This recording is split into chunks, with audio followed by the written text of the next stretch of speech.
Amém? 1 João, capítulo de número 4, o versos 7 e 8. Glória a Deus. Quantos acharam? 1 João 4, aí está, o verso de número 7 e 8. Amém? Amados, amemo-nos uns aos outros, porque a caridade é de Deus. E qualquer que ama é nascido de Deus e conhece a Deus. Aquele que não ama não conhece a Deus, porque Deus é amor. Aleluia. Diga assim comigo: aquele que não ama, não conhece a Deus, porque Deus é amor. Quantos podem dizer amém? Amém. Nós vamos começar hoje um estudo sobre conhecendo mais a Deus. Amém?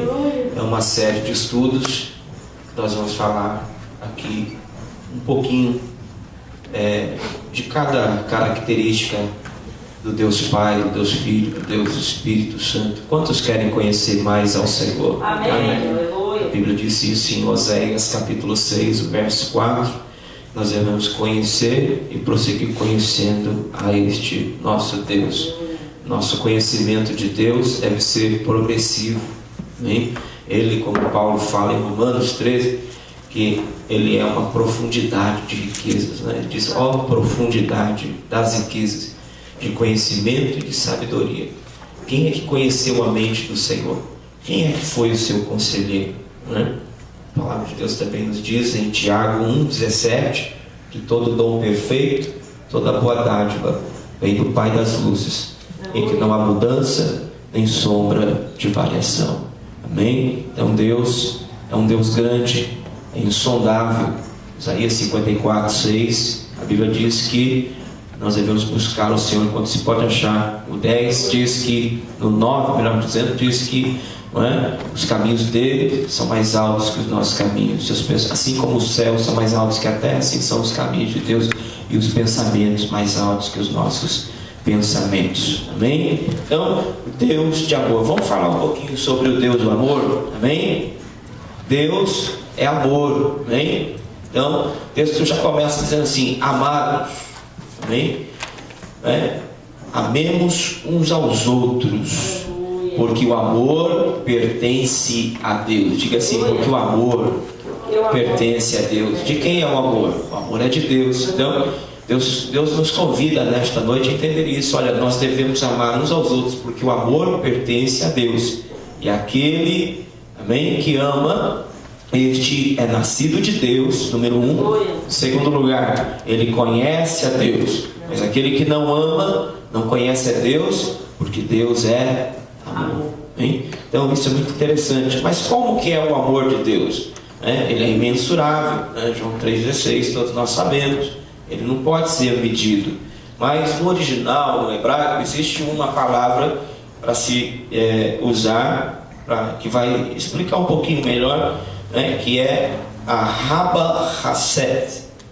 Essa palavra Rabba Hased significa uma aliança, um amor de pacto. Diga assim comigo: um amor de pacto, ou um amor de aliança, como você preferir. Amém? É um amor que ele pode ser traduzido também como um amor implacável. Quantos podem dizer amém? A palavra implacável vem de algo que não pode mudar a sua direção, não pode mudar o seu sentido por todas as circunstâncias e fatos que estão à sua volta. Aquilo que é implacável não se distrai, não perde o foco, não sai da direção por nada, por ninguém, por coisa nenhuma desta vida. O amor de Deus é um amor implacável, um amor que ele vai acertar o alvo, ele vai chegar no seu devido lugar. Ele não depende de nada, ele depende só do desejo dele, que ele quer amar, e ponto final. Amém? É por isso que lá em Oséias capítulo 13 a Bíblia diz que ele mesmo voluntariamente voluntariamente vai nos amar uma vez mais, né? É voluntário, é algo que Ele fará voluntariamente. Amém? Amém? Tá dando para entender um pouquinho sobre isso? Mas eu quero trabalhar aqui nessa aula de hoje em dois pontos, em que o amor de Deus tudo sofre e tudo espera. Vamos trabalhar hoje nesse sentido, amém? Então você pode repetir comigo assim? 1 Coríntios 13, a palavra de Deus nos fala isso, versos 4 e 7, não é? Que Deus, o amor de Deus, Ele tudo sofre, amém? Tudo crê, tudo espera, não é? E tudo suporta. Mas nós vamos ficar aqui com o amor de Deus. Diga assim comigo: tudo sofre e tudo espera. O amor de Deus é um amor sofredor. Quantos podem dizer amém? Amém? Deus sofre por amor. Que coisa tremenda. Não há ninguém nesta terra que sofreu por amor como nosso Deus. Amém? Nosso Deus é um Deus que sofre por amor. Ele nos amou primeiro, né? Nós vamos falar algumas coisas aqui que você vai ver, né, que ele ama e Ele prova o seu amor por nós, não é? Romanos 5:8 diz que Ele prova o seu amor para conosco nisso, em que Cristo morreu por nós quando nós éramos ainda pecadores. Amém, irmãos? Deus, Ele não só ama, Ele prova, Ele dá a prova do seu amor, né? Nós vamos falar disso aí. Então, o amor de Deus é um amor imensurável, não pode ser medido. Ele é algo implacável. Ele determinou no coração dele que Ele amaria o homem. Amém? E quando é que Deus determinou isso? Eu quero dizer para você em segundo lugar, diga assim comigo: o amor de Deus é eterno. O amor de Deus é eterno. Quantos podem dizer amém por isso? Deus amou o homem e já começou a sofrer pelo homem desde a eternidade. O Deus não sofreu pelo homem quando o homem caiu lá no Jardim do Éden. Deus sofreu pelo homem já desde a eternidade. Pastor, vamos na Bíblia então. Jeremias 33:1, a Bíblia diz assim: há muito tenho ouvido isto, né? Há muito tenho ouvido isto. Aí ele diz assim, o profeta Jeremias, que o Senhor nos amou com amor eterno, aleluia, e com amável benignidade nos atrairá. Quantos podem glorificar? Como é que Deus nos amou? Com amor eterno. E como é que Ele vai nos atrair quando a gente falhar? Com amável benignidade. Será que você pode glorificar a Deus nesta noite? Então há quem diga que o Deus do Velho Testamento é um Deus de juízo. Mas na verdade Deus agiu com justiça, mas Ele sempre foi um Deus de amor. Desde o Velho Testamento Ele sempre foi o Deus de amor. Quantos podem dizer amém? Ele é Deus de amor, né? Então é desde a eternidade que Ele começou a sofrer. Apocalipse capítulo 13, verso de número 8, né? A palavra de Deus diz ali que os que ficarem lá na tribulação, né, que não estavam escritos no livro escritos no livro do Cordeiro, que foi morto desde a fundação do mundo, não é? Esses vão adorar a besta. Então, que a palavra de Deus está dizendo, olha, que o Cordeiro, ele já foi morto lá na eternidade. Amém, irmãos? Antes de tudo acontecer, Deus já estava sofrendo por antecipação, por amor a mim e por amor a você. Será que você pode glorificar o nome do Senhor? A Bíblia diz que Deus agradou em moer o seu Filho amado por mim e por você. Aleluia. Oh, coisa tremenda é isso, irmãos. Nós começamos a entender isso. Nosso Deus é um Deus sofredor, é um Deus que sofre por amor. Quantos podem dizer amém? Ele sofreu no passado, sofre no presente, amém? Mas no futuro será feliz, não é? Amém? Quantos podem glorificar o nome dele? Será feliz completamente. A Bíblia diz assim em João capítulo 16 isso, que a alegria dele e da igreja será completa e ninguém poderá tirar, amém? Quando ele encontrar-se com a sua igreja amada, não é? Mas então Deus, Ele nos amou com amor eterno, amém? Quantos estão entendendo isso aí? Então o amor de Deus por nós é um amor eterno, não é? E nós podemos observar então agora, falando um pouquinho sobre este amor eterno, sofredor, não é? Porque o Senhor, não é, nos amou primeiro. A palavra de Deus nos fala em Filipenses, não é? O Senhor nos amou primeiro, não é? E por isso nós também devemos amá-lo. Então este amor, não é, que tudo sofre, não é? Que tudo sofre, né? Ele operou nas nossas vidas desde, né, da eternidade, mais precisamente na prática, ali no momento do Jardim do Éden, quando o homem pecou. Deus então agora procurando o homem, né, fala com o homem: onde tu estás, né? Começando ali o primeiro momento, o primeiro passo da reconciliação. Amém? Então ali procura o homem, não é? É Deus quem dá o primeiro passo, e o homem então esconde do Senhor, né? Porque o homem sem Deus, ele foge de Deus, mas Deus sempre procura o homem. A verdade é que Deus, irmãos, é o Deus de amor. O Deus da Bíblia é o Deus de amor, é Ele quem nos procura quando nós éramos pecadores. Aí você já pode pensar, quando Adão pecou, olha, quando ele estava lá em pecado, Deus já viu o encontrado, né, o procurado. Mas pastor, mas Deus tirou Adão do Jardim do Éden, e aí? Como é que faz? Como é que é o amor de Deus? É justamente aí, porque lá dentro do Jardim do Éden, no meio, tinha uma árvore que chamava Árvore da Vida. Mas a Árvore da Vida, muitos pensam que é uma árvore de purificação. Não, a Árvore da Vida não é a árvore de purificação. A Árvore da Vida é a árvore de eternidade. Amém? É uma árvore, quantos podem dizer amém? Amém? Que traz vida eterna. Amém? A Bíblia diz em Eclesiastes 7 que Deus fez o homem tudo para ser eterno. Mas o homem, como havia falhado, se o homem tivesse comido da árvore da vida, ele seria eternamente pecador. Ele não poderia alcançar a purificação dos seus pecados. Ia viver eternamente, mas viver eternamente em pecado. Quantos podem dizer amém? Bem, então o homem agora recebe o primeiro gesto de amor de Deus. Deus coloca os dois anjos ali para proteger o homem, amém? Para salvar o homem, para dar uma oportunidade para o homem. Permite que o homem saia do jardim, do seu jardim, mas para lá na frente poder trazê-lo de volta. Quantos podem glorificar o nome? Esse é o amor de Deus. O amor de Deus. Nós temos que olhar para a Bíblia, irmãos, e começar a ver o Deus de amor, e não atentarmos para alguns momentos de quando Ele nos açoita, porque, né, você conhece Hebreus 12, a palavra de Deus diz que Deus, né, açoita todos que têm por filho, né, e corrige, né? Então nós não podemos atentar para esses momentos que Israel passou por momentos difíceis e entender que Deus é um Deus, né, é um Deus ruim, é um Deus de justiça. Mas antes dele ser um Deus de justiça, que isso vai ser um assunto para outra aula, Ele é um Deus de amor. Diga: Deus é um Deus de amor. Será que você pode glorificar a Deus por isso? E dizer: Deus, que bom que o Senhor é um Deus de amor. Eu te louvo, Senhor, porque Tu és um Deus de amor. Aleluia. Louvado seja o nome do Senhor.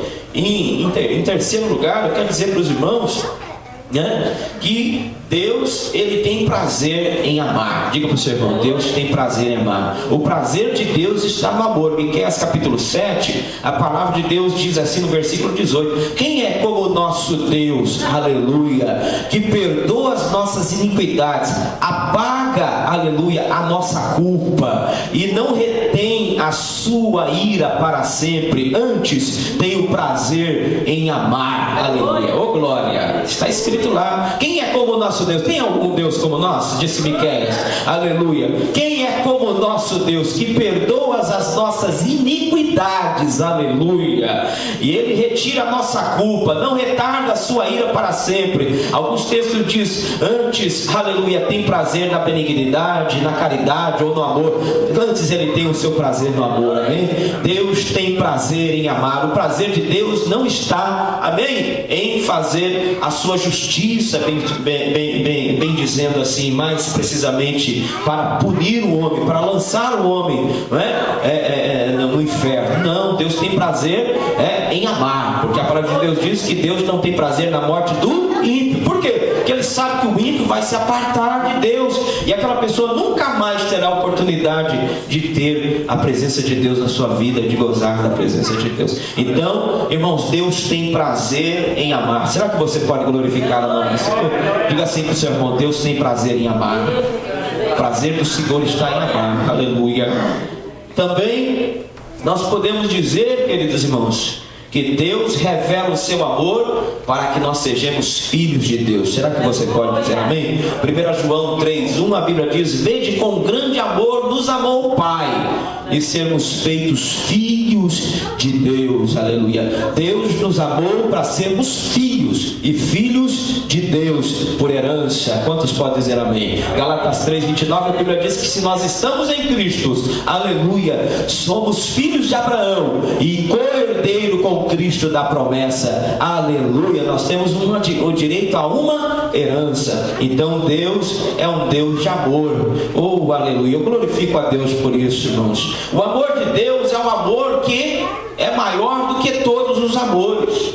É o amor que é maior do que tudo.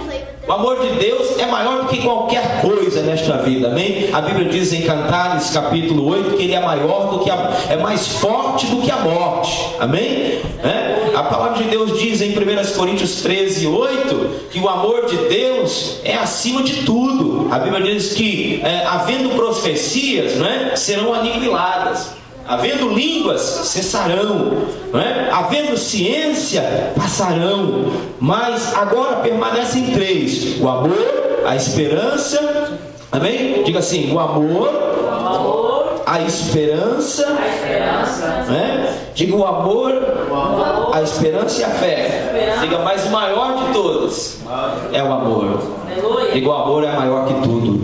Diga, o amor é maior do que a esperança. O amor é maior do que a fé. O amor é maior do que tudo. O amor vence o mundo, irmãos. O amor é o que te faz estar aqui nesta noite. O amor é que traz você da sua casa num dia difícil como esse de provação. O amor de Deus tem te constrangido. 2 Coríntios capítulo 5, a palavra de Deus nos diz que por amor ao Senhor, Paulo, ele era constrangido a continuar a sua caminhada. Então, entenda esta palavra nesta noite. O amor de Deus é quem nos constrange, irmãos, a continuar a servi-lo, a adorá-lo, a buscá-lo. Oh, aleluia, estar aqui nesta noite, sentindo a sua presença, glorificando o nome dele. É o amor do Senhor que nos constrange, aleluia. Será que você pode glorificar ao nome do Senhor nesta noite, meus queridos irmãos? Mas Deus, irmãos, ele prova o seu amor para conosco. Nós citamos aqui em Romanos 5, ele prova o seu amor para conosco, em que Cristo morreu por nós quando nós éramos ainda pecadores. Deus amou Israel, irmãos, em momentos difíceis.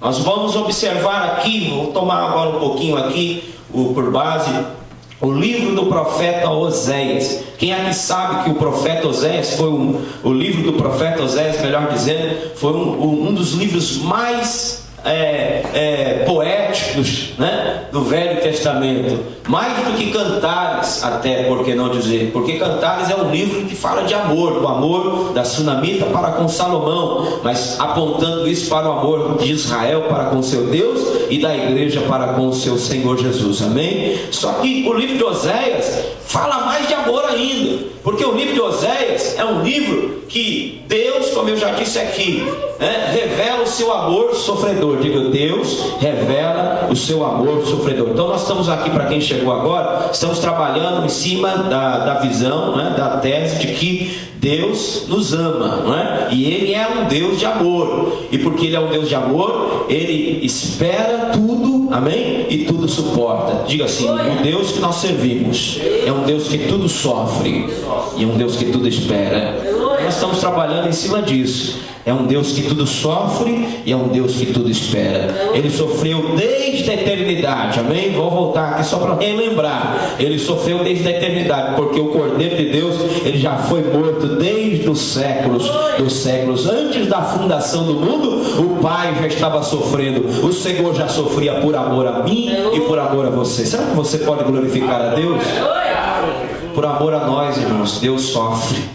O amor tudo sofre. 1 Coríntios 13. Tudo sofre, tudo crê, tudo espera e tudo suporta. Esse é o amor de Deus. Amém? Então, a palavra de Deus nos fala em Oséias que Deus chega para o homem de Deus Oséias e diz: Oséias, vai, filho de Beri, nos dias do rei Uzias, rei Acaz, Ezequias, reis de Judá e de Israel, rei Jeroboão, né? Havia uma transgressão terrível ali naqueles dias, não é? E a palavra de Deus diz assim: olha, vai Oséias, filho de Beri, desce ali na casa de prostituição, toma uma mulher com a sua esposa, mulher de prostituição e filhos de prostituição, não é? Porque a terra se prostituiu e Israel se desviou dos meus caminhos. Quantos podem dizer amém? Então a palavra de Deus diz que ele foi, tomou esta mulher de prostituição, e a Bíblia diz que então ele tem um primeiro filho dele mesmo, e a palavra de Deus diz que ele coloca o nome de Jezreel. Disse: ó, põe o nome de Jezreel, porque daqui um pouco eu vou visitar em Jezreel, aleluia, o sangue de Jezreel. Vou visitar em Jezreel, né, o sangue do meu filho Jezreel, que é meu primogênito legítimo. Ele nasceu, né, das minhas entranhas. Eu vou visitar o pecado de Israel pelo sangue de Jezreel. Quantos estão entendendo? Jezreel é o único filho legítimo de Oséias. Ele é o primogênito e aponta para Cristo. Quantos podem dizer amém? Jezreel é a maior expressão de amor de Deus para com o seu povo. É como se Deus estivesse dizendo assim: olha, eu vou amar uma mulher que veio de prostituição. Como assim, pastor? Abraão veio da onde? Quem era Abraão? Filho de Terá, amém? É o 20º depois de Adão. Se você pegar ali a genealogia, você vai ver, é o 20º. Terá, seu pai, adorava os ídolos, o sol, a lua, sim ou não? Então, Sara também, não é? E o que acontece? Deus agora, não é? Escolhe, não é? Uma esposa para Abraão ali, né? Da casa, né? Abraão era da casa, estava o sol, a lua, outros astros, sim ou não? Deus escolhe este homem ali, representando Israel, amém? E tira da casa de idolatria, casa de prostituição, aonde se adorava outros deuses. Deus escolhe, então agora Abraão escolhe a Isaac e a Jacó, não é? E então agora a palavra de Deus diz que ele tem um primeiro filho que chama Jezreel e que aponta para Jesus, amém? Jesus nasceu, irmãos, em meio a uma nação que tem uma descendência, que tem uma história manchada por prostituição, adultério, não é? Espiritualmente falando. Quantos estão entendendo aqui? Uma nação que ora adorava Baal, ora adorava Deus, e Deus já sabia disso, e Deus disse: olha, eu amei vocês ali, desse jeito, amém? Quantos podem dizer amém? Depois ele teve mais 2 filhos, só que não eram filhos, né, de Oséias, aí já eram filhos de prostituição. A segunda chamava-se Loruama. Ele disse: ó, coloca Loruama, não é? Porque Loruama significa que chegou o momento em que eu não vou me lembrar mais da casa de Israel, eu vou arrancar tudo deles, não é? E a palavra de Deus diz que enquanto ela estava desmamando de Loruama, não é? Gomer, né? Gomer estava a esposa de Oséias. A palavra de Deus diz que teve mais uma criança, mas também não filha de Oséias. Quantos estão entendendo? Não era filha de Oséias, só o primogênito era filho de Oséias. E então nasceu um menino e disse: ó, coloca o nome de Loamim, porque esse não é o meu povo, eles não são o meu povo e eu não sou o Deus deles. Quantos estão entendendo? Por que isso? Porque Israel pecou muito. Israel saiu da presença de Deus, assim como Gomer, ela deixara a casa do seu esposo Oséias e for atrás dos seus amantes. Quantos estão entendendo? E ali tivera filhos, amém? Deus estava dizendo: olha, Israel também me deixou, amém? Israel me deixou, não é? E então se misturou com os outros povos, e ali surgiram filhos descendentes de povos misturados, que já nem falavam mais o idioma nem hebraico. Quantos estão entendendo? Já era um povo misturado, já não era um povo puro, amém? Deus estava falando: olha, assim como Oséias casou-se com Gomer, teve um primeiro filho que era meu, primogênito, que aponta para o meu filho Jesus Cristo, amém? No qual vai purificar o meu povo no futuro, né? E depois também, assim como Gomer teve mais 2 filhos de prostituição, eu também, o Senhor, mesmo assim continuei amando o meu povo, mesmo quando eles se desviaram dos seus caminhos, eu os amei voluntariamente. Quantos podem glorificar? O amor de Deus é um amor grande demais, irmãos. É um amor eterno. A palavra de Deus diz aqui em Oséias capítulo 3, né, no versículo 1 e 2, depois que Gomer já tinha tido filhos de prostituição, depois que Gomer já havia adulterado, já havia, não é, se entregado à prostituição, a palavra de Deus diz então que Deus chega para Oséias e diz de novo: vai e ama outra vez uma mulher, amante de seu amigo e adúltera, como o Senhor ama os filhos de Israel, embora eles olhem para outros deuses e amem os seus bolos e as suas uvas. Vede, Israel, como o Senhor ama vocês. Vede, Israel, que mesmo vocês adulterando, vede, Israel, que mesmo vocês se misturando com outros povos, vede, Israel, que mesmo vocês adorando outros deuses, vede como é o meu amor, é um amor eterno. Eu vos amei com amor eterno, aleluia, disse Jeremias no capítulo 33, verso 1, aleluia. Isto ouvi do Senhor, aleluia, aleluia, que Ele vos amou com amor eterno, aleluia. Oh glória, será que alguém pode glorificar o nome do Senhor? Ele vos amou com amor eterno. O amor de Deus é um amor eterno. Nada pode impedir o amor de Deus. Ele é um amor implacável. O teu erro, meu erro, não pode deixar de fazer com que Deus te ame. Deus te ama incondicionalmente. Ele não te ama porque hoje você vem mais crente. Ele te ama porque hoje você vem mais consagrado. Ele não te ama porque hoje você deixou de fazer aquilo que você tem fraqueza de fazer. Ele te ama, aleluia, porque Ele decidiu te amar. Ele prova o seu amor para você, como diz Romanos 5:8, aleluia, que Cristo morreu por você quando você ainda era pecador, aleluia.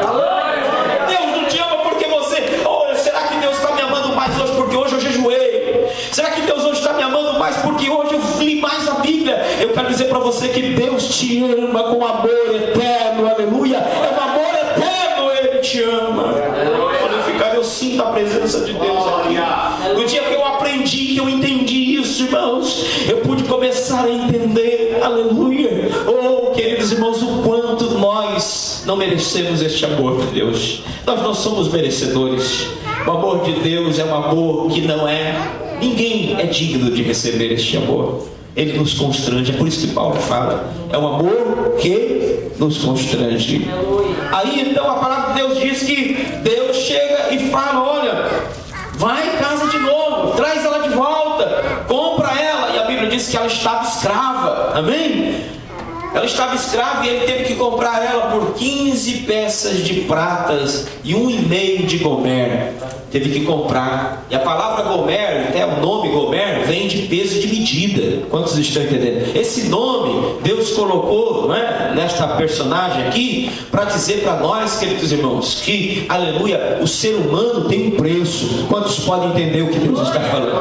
Gomer vem da geometria mesmo, Gomer, que era um peso de medida na antiguidade, não usado mais. Mas Gomer fala pesos e medidas. Quantos estão entendendo? Quer dizer que Deus está falando assim: olha, Gomer, você tem um preço, aleluia, eu comprei você com preço. Aqui no capítulo 3 ele vai lá e diz para Oséias: vai lá e compra ela de volta, paga 15, aleluia, 15 peças de prata e 1,5 Gomer. Eu não sei que significado tem a soma total disso aí. O mais importante é entender que Gomer significa peso e medida, e que Deus está falando assim para nós, igreja, que nós temos um preço, e o nosso preço, como diz Hebreus, nós não fomos comprados, aleluia, com coisas corruptíveis, com ouro e com prata. Nós fomos comprados com o precioso sangue de Jesus. Quem aqui já foi comprado com o precioso sangue de Jesus? Então levanta a mão para o céu e adora o nome do Senhor e diga para Satanás: Satanás, eu fui comprado com o sangue precioso vertido lá na cruz, aleluia. A minha vida já não te pertence mais. Ele me resgatou, Ele me purificou, Ele me lavou. Hoje eu pertenço a Ele, aleluia. É tremendo, irmãos, o amor de Deus. Ele foi lá e te comprou. Você pecou, você adulterou, você se prostituiu. Ele não perguntou, ele não questionou, não. Ele disse: eu te amei com amor eterno. E no capítulo de número 2 ele diz assim: olha, Israel pecou, foi até os seus amantes, mas eu vou criar uma muralha de sebe. Eu vou fazer uma muralha para ela não encontrar os seus amantes, amigo. Vou atraí-la para o deserto, porque eu quero falar ao seu coração. Aleluia. Tem hora, irmão, que Deus tem que te tirar do meio do Egito, te tirar do meio da terra, até da terra de Canaã, porque às vezes não é só o Egito não, às vezes você está em Canaã, mas o coração ficou soberbo, né? A Bíblia diz lá no capítulo 13 de Oséias, assim está escrito lá no capítulo 13, ele diz assim: olha, eu te conheci, Israel, aleluia, aleluia, eu te conheci, Israel, no meio de uma terra desértica, sequíssima, aleluia, aleluia, tu andavas comigo, mas depois que entraste na terra da promessa, te fartaste, aleluia, o teu coração se ensoberbeceu e esqueceste de mim. Oh, aleluia. Tem hora, irmão, que Deus então tem que nos atrair até da terra de Canaã. Tem hora que você está lá no Egito na prova, Deus te traz para o deserto, para você passar a entender que só tem Deus e você ali no deserto. Ali não tem Baal, ali não tem nada, ali é você e Deus. Mas tem hora que também tem no Canaã, na Canaã, Deus também te atrai para o deserto. Quantos estão entendendo? Porque o coração fica soberbo quando você começa a se fartar. Deus fala com você: olha, não, eu tenho que te tirar porque eu tenho que falar o teu coração, eu tenho que falar o teu coração porque eu estou com saudade, aleluia, daquele povo que era fiel a mim, eu estou com saudade. Deus falou isso lá para Jeremias no capítulo 2, quando ele começa a falar com Jeremias a primeira palavra profética. Ele disse assim: clama no ouvido de Jerusalém bem alto. Ele diz assim: estou com saudade do Israel do deserto, aleluia. Aí ele diz isso, está escrito lá: estou com saudade do Israel do deserto, do amor dos teus desposórios. Quando eu casei com Israel, lá foi a minha lua de núpcias, foi a minha lua de mel, lá no deserto com Israel. Estou com saudade do Israel do deserto, quando eles andavam em uma terra seca, não semeada, mas Israel era santa para Deus, e ela era as primícias da minha novidade. Israel é primícia. Lá, Israel para mim não era um povo que adorava outro Deus, depois vinha e trazia o resto para mim, não. Lá no deserto, Israel para mim era a primícia da minha mocidade. Estou com saudade desse Israel. Vai lá, Jeremias, fala para esse povo que eu estou com saudade daquele povo. Eu estou tirando eles da terra de Canaã, estou levando para a Babilônia, é porque eu estou com saudade de ver o gemido deles, o choro deles, o clamor deles. Eu quero que eles comecem a me adorar, quero que eles parem de rasgar a veste, jogar cinza, cerimônia, como Joel fala no capítulo 2, e começar a rasgar o seu coração, rasgar o coração e não as vestes. É isso que eu quero atrair eles para lá, porque eu estou com saudade. Quantos estão entendendo? Diga, em tudo isso Deus está nos amando. Diga, quando Deus me leva para a prova, quando Ele me leva para o deserto, é porque Ele me ama, Ele está com saudade de mim.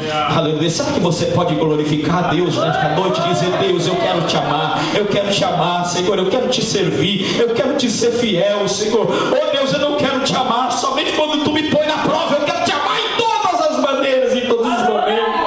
Aleluia. Oh, glória ao nome do Senhor. Eu estou sentindo a presença de Deus aqui, irmãos. Quem está aprendendo um pouquinho aqui? Diga amém. Alguma coisa será que você está aprendendo aí? Amém?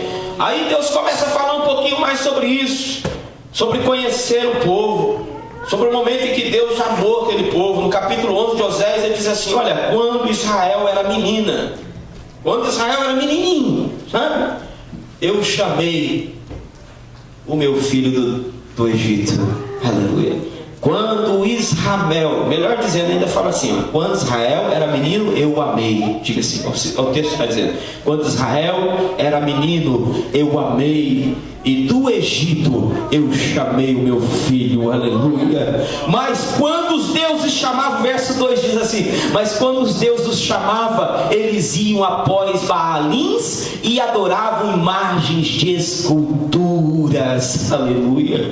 Aí o texto do versículo 3 diz assim: todavia eu, Senhor, os ensinei a andar, aleluia, no deserto, dar os seus primeiros passos, e a Efraim tomei pela minha mão, mas eles não entenderam que eu os curava. Aleluia. Quantos estão entendendo aqui? Deus está falando: olha, eu conheci Israel quando era menina e eu amei, e do Egito eu a chamei.